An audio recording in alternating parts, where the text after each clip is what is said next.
Good evening and welcome to Vampire Reviews. I am the Maven of the Eventide, the Mistress of Horror, the Baroness of Blood, the Governess of Gore, the Duchess of Doom, the Maven... Wait.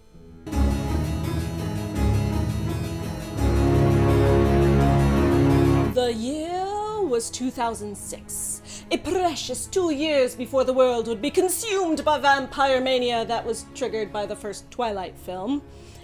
And vampires were at a bit of a low point since their last peak of popularity in the 1990s, considered overused and boring compared to new fads of horror and creatures of the night.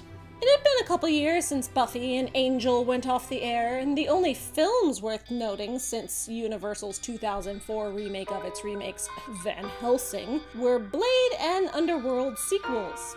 Nothing fresh for the vampire. It was during this vampire dry spell that writer, director, producer, and super horror fanboy Mick Garris created the anthology TV series Masters of Horror, which gathered together some of the greatest horror film writers and directors to produce hour-long minifilms. It ran for 2 seasons on Showtime, and then was reimagined for another, but out of all the episodes, only one was a vampire story. This is The V Word, directed by Ernest Dickerson.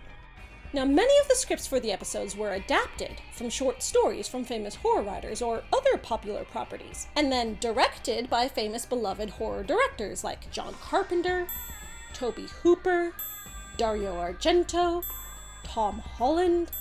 But The V Word was one of the few original teleplays based on no pre-existing property, and it just so happened to be written by the show's creator himself, Mick Garris. He'd already adapted his own previously acclaimed short story and directed it himself as a passion project episode, but then The V Word seemed to just come out of nowhere. Here's how I like to imagine it went down. Mick's all like, I wrote this brand new script and I want to do it on the show. It's my show, so I can do what I want. Now I just need someone to direct it. What? No actual horror directors want to direct my script? I wonder why. Well, I just need a director, any director. Ernest Dickerson? You mean Spike Lee's former cinematographer turned director, most known for action dramas and crime thrillers highlighting socio-political and racial issues? Well, there's one black character in my script, so yes, perfect. I mean, Dickerson did direct that Tales from the Crypt movie and a couple episodes of that old Night Vision series, and that Snoop Dogg movie Bones, so he wasn't entirely new to the genre. But a master of horror? It's difficult to say how much of Dickerson's masterfulness really went into this episode. It wasn't his baby after all. Most of the series provided opportunities for horror directors to run wild in their own styles in ways they couldn't with studio films. In that way, The V Word emerges as an odd duck. Some critics call it the worst episode, and others consider it middling and a show that had some hits but many misses. But one thing's for certain, it was nothing special. I'm sorry to bring up Twilight again, but there's a reason it was so popular. It did something new and different with vampires that resonated hugely with audiences. And at the burnt-out time The V Word came out, there was no way a vampire could interest audiences without providing some truly original twist. However, I am a vampire scholar of the highest degree. Someone called me that on Tumblr once, so it must be true. Therefore, it is upon me to dig deep into the grave to extrapolate meaning from this episode. Where there is a vampire, there is a ve. It starts with 2 teenage boys who are so way into their gory video games, 'cause teenagers, am I right? Even though they're both beautiful and from middle-class families, they're presented as lonely social outcasts. Because video games equal geeks.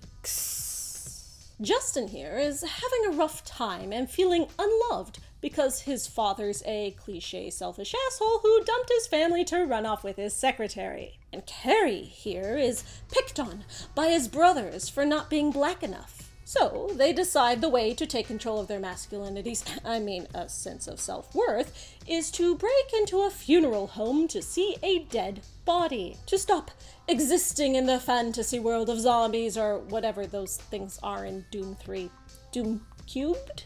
And to see something horrific for real. The body in question is a bully from school who made their lives miserable before dying in a car accident.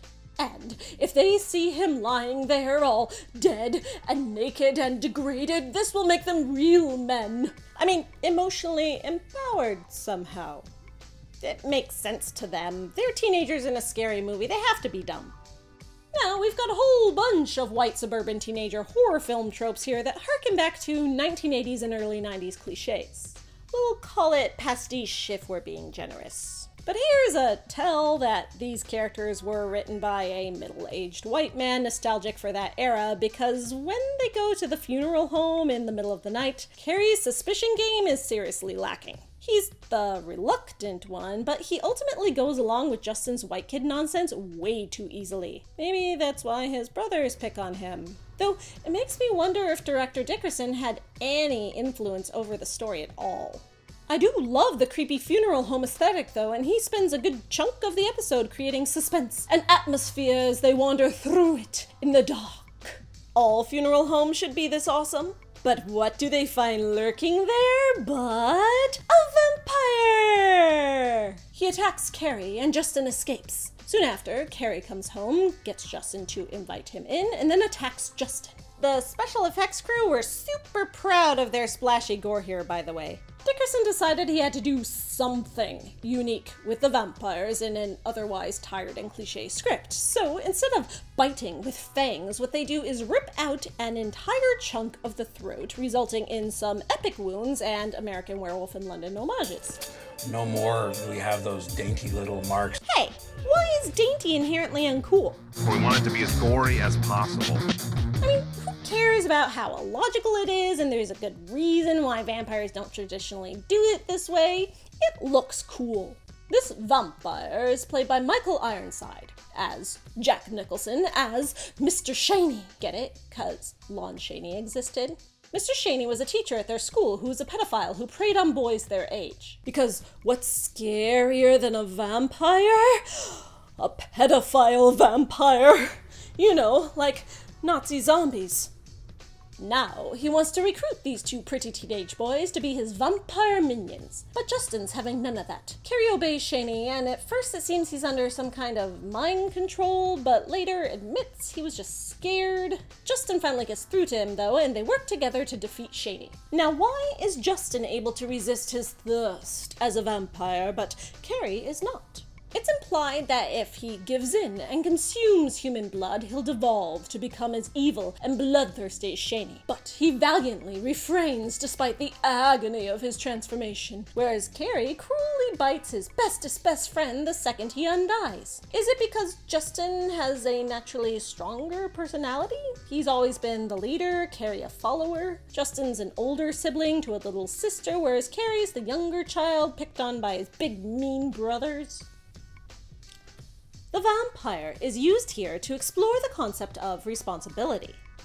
And you know, despite how overdone a lot of the vampire cliches in this little film are, this aspect is something we haven't discussed before. Justin's far from the first reluctant vampire, of course, but his reluctance is directly tied into his family and social life and his struggle, as set up in the first scene with his anger towards his father and his flailing at what it means to be a man. I mean, a strong person. Justin's father abandons his family to get with his secretary and then doesn't understand why it's upsetting to ask Justin to get to know this woman. When Justin calls him after Shaney attacks Carrie and begs help, his dad ignores his pleas and dismisses him.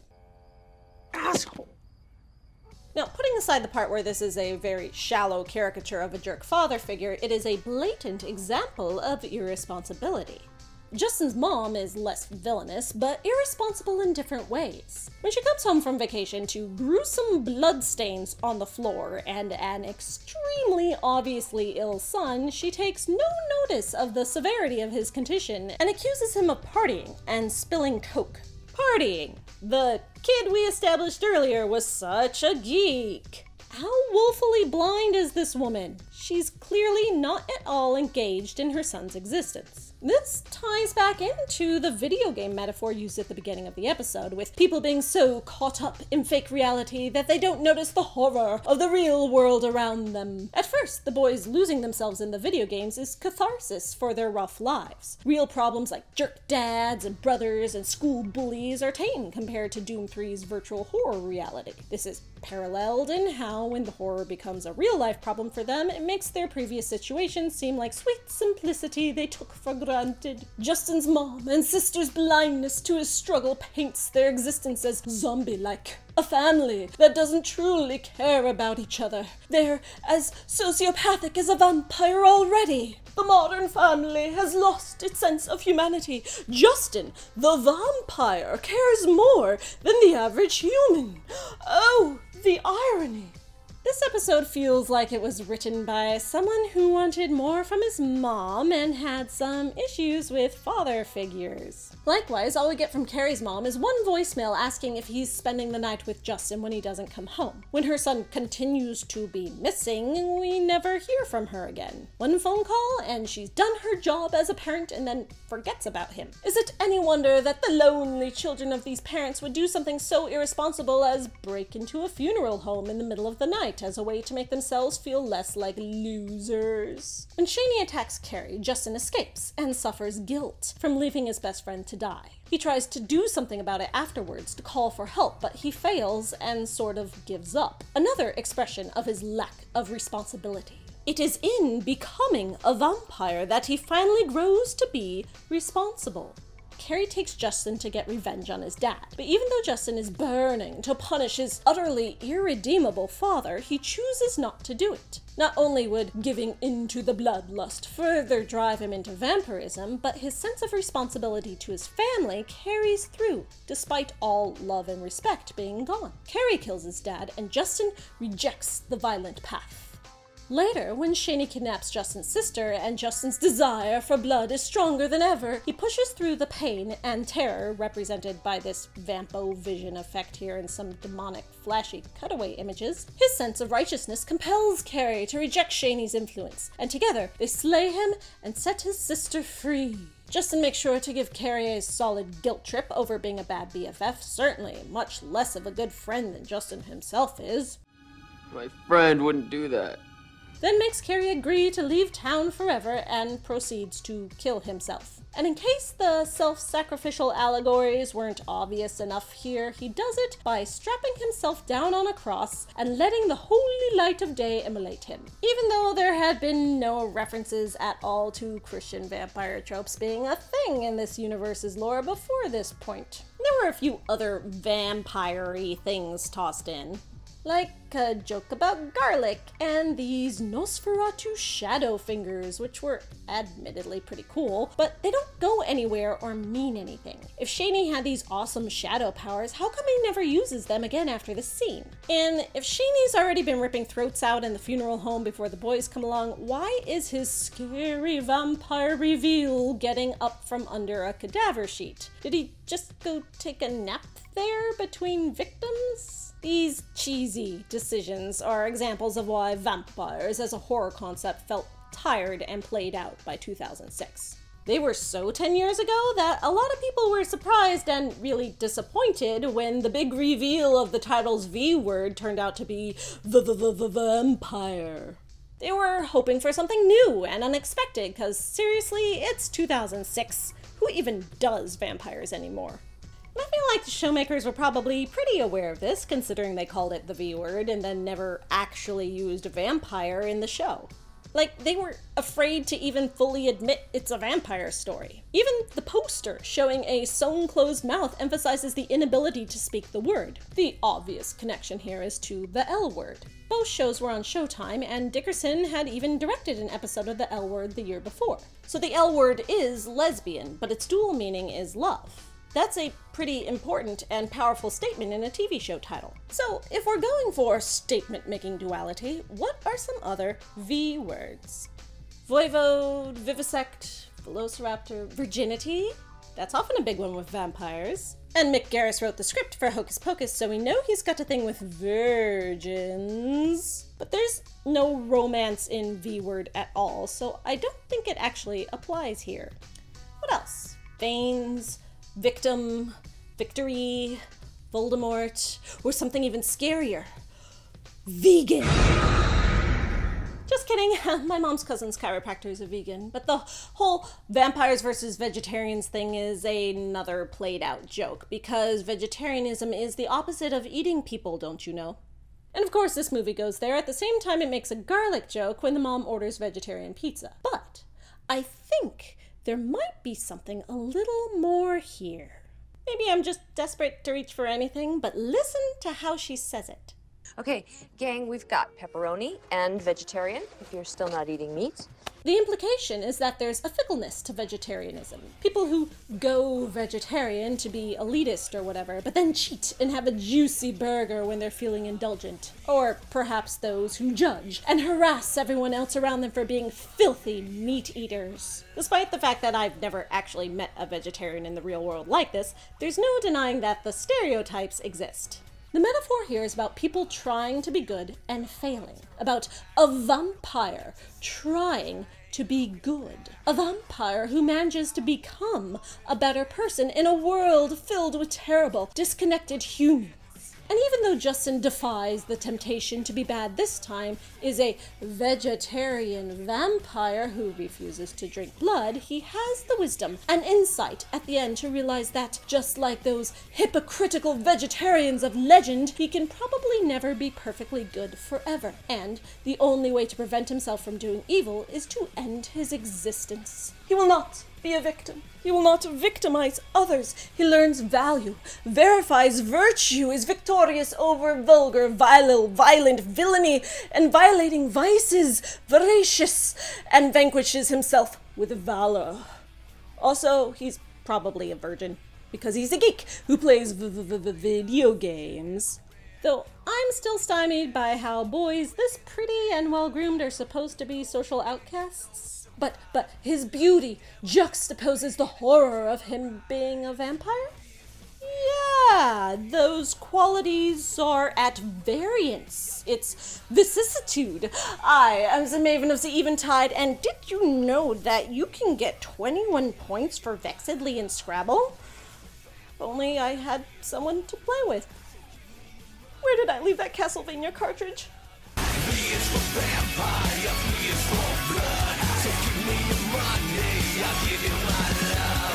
Here's where I shout out to all of my Patreon patrons, because without them, I would have to go out in the daylight and get a job at an office or someplace equally grotesque. I wouldn't be able to sit in the dark and talk about vampires for your macabre enjoyment. So you should all go thank my Patreon patrons too, or become one, because without them, this show would 100% not be possible. I love you.